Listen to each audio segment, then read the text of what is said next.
क्वार्टर्समध्ये किती लोक राहतात आणि किती जे आहे ते पॉझिटिव्ह नोटवर आपण बनवून परत प्रस्ताव पाठवणार आहोत.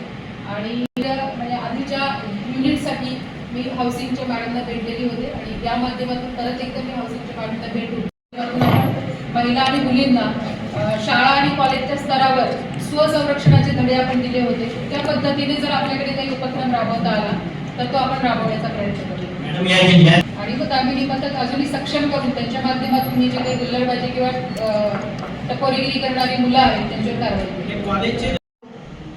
सेन्सिटिव्ह पोलिसिंग, स्ट्रिक्ट पोलिसिंग याचा भर असेल, डिसिप्लिनवर भर असेल आणि आपल्याकडे बॉडी ऑफेन्सेस खूप जास्ती प्रमाणावर आहेत. जर का गुन्ह्यांचा आढावा घेतला, प्रॉपर्टी ऑफेन्स आणि बॉडी ऑफेन्सचं जर प्रमाण बघितलं तर बॉडी ऑफेन्स खूप मोठ्या प्रमाणावर आहे. बॉडी ऑफेन्सच्या बाबतीमध्ये काय उपाययोजना करता येतील त्याच्याबाबत थोडंसं इथल्या जुन्या जाणत्या अधिकाऱ्यांकडे त्यांच्याशी चर्चा किंवा सल्लामसलत करून त्या बाबतीमध्ये उपाययोजना केली जाते. आपले काही प्रश्नाला आढावा घेऊन ज्यांच्या हद्दीमध्ये हे प्रमाण जास्ती आहे त्याच्यासाठी NDPSचं आपण एक वेगळं सेल आधी पोलीस स्टेशनला असेलच, पण ते जास्तीत जास्त कसं ॲक्टिवेट करता येईल ते आपण पाहू आणि जास्तीत जास्त केसेस त्याच्या माध्यमातून करू चालवल्या जातील. आणि पोलीस अधीक्षक सरांनी मागच्या जे काही प्रथा ठेवलेली आहे की ताबडतोब त्याच्यावर ॲक्शन घेणं, मोबाईल सार्वजनिक तर आपण त्या पद्धती चांगल्या असतील तर जशाच्या तशा पुढे चालवल्या जातील. कारण एक सिस्टीम, प्रत्येक डिपार्टमेंटची एक सिस्टीम सेट करणं आवश्यक असतं. त्याचं इन्स्टिट्यूशनलायझेशन केलं की ते कायमस्वरूपी राहून जातं. जर सरांनी ती पद्धत चांगल्या प्रकारे वापरलेली आहे आणि त्याचा सामान्य जनतेला त्यांचे प्रश्न सोडवण्याच्या दृष्टिकोनातून जर फायदा झालेला असेल तर निश्चितपणे ती पद्धत पुढे चालते.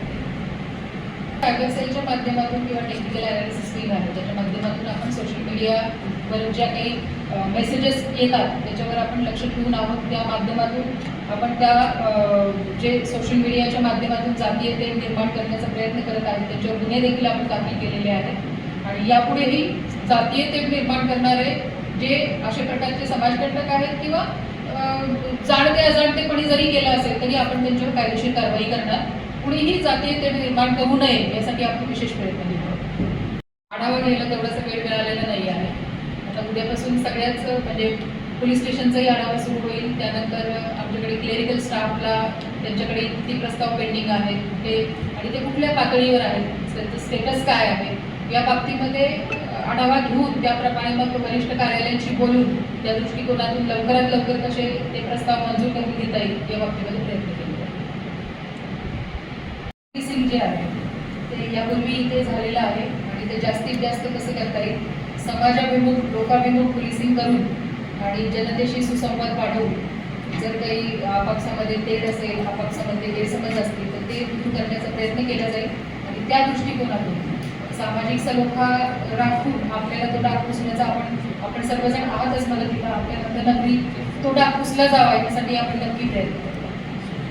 बाबतीमध्ये जे पोलिसिंगमध्ये जे काही कायदा कलम आहेत त्याचा वापर तर करणारच आहोत. काल पण एक गुन्ह्याची केस झालेली आहे, फारची केस झालेली आहे आणि रोज आपण त्या केस करून त्याचे फॉरवर्ड बॅकवर्ड लिंकेजेस जे आहेत ते चेक करून मूळ ह्याच्यावर जर आपण काय म्हणतात त्याला घाव घातला तर आपल्या हद्दीतून जे काही ट्रान्सपोर्टेशन होते ते कमी करण्याचा आपण नक्की प्रयत्न करतो. पलीकडे राज्याच्या पलीकडे जे पोलीस आहेत आणि आपलं जे आहे कोऑर्डिनेशन बैठका घेऊन त्यांच्याकडे काय उपाययोजना होत आहेत, आपल्याकडे काय उपाययोजना करता येतील अशा प्रकारे कोऑर्डिनेशन बैठक घेऊन ते पण आपण ते करण्याचा प्रयत्न करतो. की आल्याबरोबर बरेच प्रश्न माझ्यासमोर आहेत. प्रत्येक प्रश्नाचा आता कलेक्टर मॅडम नाही आहे त्यांना भेटून हा प्रश्न त्यांच्या कामी घालून आपण प्रशासनाची मदत घेऊन तो उत्तरीस नेण्याचा प्रयत्न. सकारात्मक प्रतिसाद पोलिसांकडूनही मिळेल आणि आपल्याकडूनही मिळेल अशी मी अपेक्षा आणि खात्री बाळगते. सेन्सिटिव्ह असं म्हटलं जात असलं आणि काही प्रमाणामध्ये त्या प्रकारचे गुन्हे आपल्याकडे दाखल होत असले तरी आपण सर्वांनी मिळून हा डाग पुसून काढण्याचा नक्कीच प्रयत्न करू. आणि कम्युनिकेशनने बऱ्याच प्रॉब्लेम जे आहेत, बऱ्याच प्रश्न जे आहेत ते सोडवले जाऊ शकतात त्याच्यावर माझा विश्वास आहे. वारंवार ज्या दोन समाजांमध्ये तेढ आहे त्यांच्याशी आपण कम्युनिकेट करून ती कमी करण्याचा नक्कीच प्रयत्न करू. आणि या उपरही ती जर कमी करण्याचा प्रयत्न नाही झाला तर पोलिसिंग आहे आहेच आहे आपल्याकडे, पण मला विश्वास आहे की कम्युनिकेशनने नक्कीच प्रश्न